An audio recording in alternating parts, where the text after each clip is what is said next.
உங்களுக்காக 2024 YouTube channel நேயர்களுக்கு வணக்கம்.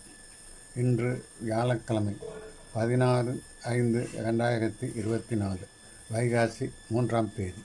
இன்றைய தினம் மிதுனம் ராசி நேயர்களுக்கான ராசி பலன்கள், இந்த மாத ராசி பலன்களை பார்க்கலாம்.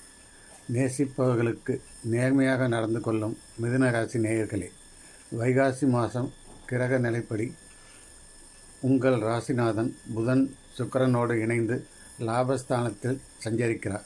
இதன் காரணமாக புத சுக்கிர யோகம் செயல்படுவதால் பொருளாதார நிலை உயரும். புது முயற்சிகளில் வெற்றி கிடைக்கும். கல்யாணம் போன்ற காரியங்களில் நடைபெறுவதில் இருந்த தடை அகலும். கடன் சுமை குறைய வழி பிறக்கும். வீட்டிற்கு தேவையான விலை உயர்ந்த பொருட்களை வாங்கி மகிழ்வீர்கள். வைகாசி 7ஆம் தேதி ரிஷப ராசிக்கு சுக்கிரன் செல்கிறார். உங்கள் ராசிக்கு 5, 12 ஆகிய இடங்களுக்கு அதிபதியான சுக்கிரன், பஞ்சம விரதியாதிபதியான சுக்கிரன் விரயஸ்தானத்திலேயே குருவோடு இணைந்து சஞ்சரிக்கப் போவதால் நல்ல சம்பவங்கள் பலவும் நடைபெறும். நாடு மாற்றமும் வீடு மாற்றமும் ஏற்படலாம். தேடி பார்த்தும் கிடைக்காமல் இருந்த ஒரு பொருள் இப்பொழுது தேடாமலேயே கைக்கு கிடைக்கும். வெளிநாட்டில் இருந்து வரும் அழைப்பு மகிழ்ச்சி தரும். சுப விரயங்கள் அதிகரிக்கும். உத்தியோகத்தில் உயர் அதிகாரிகள் உங்கள் குரலுக்கு செவிசாய்ப்பர். வளர்ச்சியில் இருந்த தளர்ச்சி அகலும். வைகாசி 11ஆம் தேதி ரிஷப ராசிக்கு புதன் செல்கிறார்.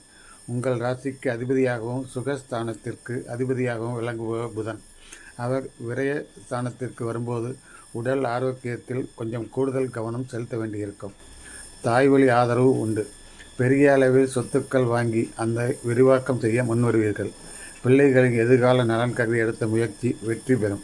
உத்தியோகத்தில் உள்ளவர்களுக்கு வீடு வாகனம் வாங்க கேட்ட இடத்தில் உதவிகள் கிடைக்கும். தொழில் முன்னேற்றம் உண்டு. வைகாசி 18ஆம் தேதி மேசராசிக்கு செவ்வாய் செல்கிறார். உங்கள் ராசிக்கு 6, 11 ஆகிய இடங்களுக்கு அதிபதியானவர் செவ்வாய். அவர் லாபஸ்தானத்தில் சஞ்சரிக்கும் பொழுது தொழிலில் எதிர்பார்த்ததை விடவும் அதிக லாபம் கிடைக்கும். என்றைக்கு குறைந்த விலைக்கு வாங்கி போட்ட இடம் இப்பொழுது அதிக விலைக்கு விற்பனையாகி மகிழ்ச்சிப்படுத்தும். வாடகை கட்டிடத்தில் நடைபெற்ற தொழிலை சொந்த கட்டிடத்திற்கு மாற்ற முயற்சி கைகூடும். பிரிந்து சென்ற சொந்தங்கள் இப்பொழுது மீண்டும் வந்து சேரும். உத்தியோகத்தில் பணி நீக்கம் செய்யப்பட்டவர்கள் மீண்டும் பணியில் சேர வாய்ப்புகள் வரும். வைகாசி 27ஆம் தேதி உங்கள் ராசிக்கு புதன் வருகிறார். உங்கள் ராசிநாதன் உங்கள் ராசியிலேயே பலம் பெறுவது யோகமான நேரமாகும். தொட்டது துலங்கும். தொழிலில் முன்னேற்றம் ஏற்படும். வெற்றிக்குரிய செய்திகள் ஒவ்வொன்றாக வந்து சேரும். ஆரோக்கியம் சீராகி ஆனந்தப்படுத்தும். வெளிநாட்டில் உள்ள நல்ல நிறுவனங்களிலிருந்து அழைப்புகள் வரும். உத்தியோகத்தை உதறி தள்ளிவிட்டு நண்பர்களுடன் இணைந்து தொழில் செய்வது பற்றி யோசிப்பீர்கள். வீடு கட்டுவது அல்லது வீடு வாங்குவது பற்றிய எண்ணம் கைகூடும். வைகாசி 31ஆம் தேதி உங்கள் ராசிக்கு சுக்கிரன் வருகிறார். விரையாதிபதியான சுக்கிரன் உங்கள் ராசிக்கு வரும்போது சுப விரயங்கள் அதிகரிக்கும். பெண் பிள்ளைகளின் கல்யாணம் சம்பந்தமாக சீர்வரிசை பொருட்கள் வாங்குவதில் ஆர்வம் காட்டுவீர்கள். உத்தியோகத்தில் மேலதிகாரிகள் உங்கள் குரலுக்கு செவிசாய்ப்பர். கேட்ட இடத்திற்கு மாறுதல் கிடைக்கும். பழைய வாகனங்களை கொடுத்துவிட்டு புதிய வாகனம் வாங்கும் முயற்சி கைகூடும். புகழ்மிக்க ஆலயங்களுக்கு சென்று வழிபட்டு வருவதற்கான வாய்ப்பு கிடைக்கும். பொது வாழ்வில் உள்ளவர்களுக்கு கௌரவம் அந்தஸ்து உயரும். வியாபாரம் தொழில் செய்பவர்களுக்கு தேவையான முதலீடுகள் கிடைக்கும்.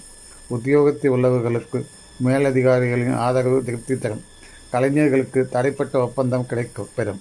மாணவ மாணவிகளுக்கு ஆசிரியர்களின் ஆதரவு உண்டு. குடும்பத்தில் உள்ள பெண்கள் அனைவரும் சிக்கனத்தை கையாள வேண்டிய நேரம் இது. குடும்ப சுமை கூடும். இம்மாதம் வாராகி வழிபாடு வளர்ச்சியை தரும். மே 14, 15, 19, 20, 30, 31, ஜூன் 3, 4, 10, 11 ஆகிய தேதிகளில் பணவரவு அதிகரிக்கும். பயன்படுத்திக் கொள்ளுங்கள்.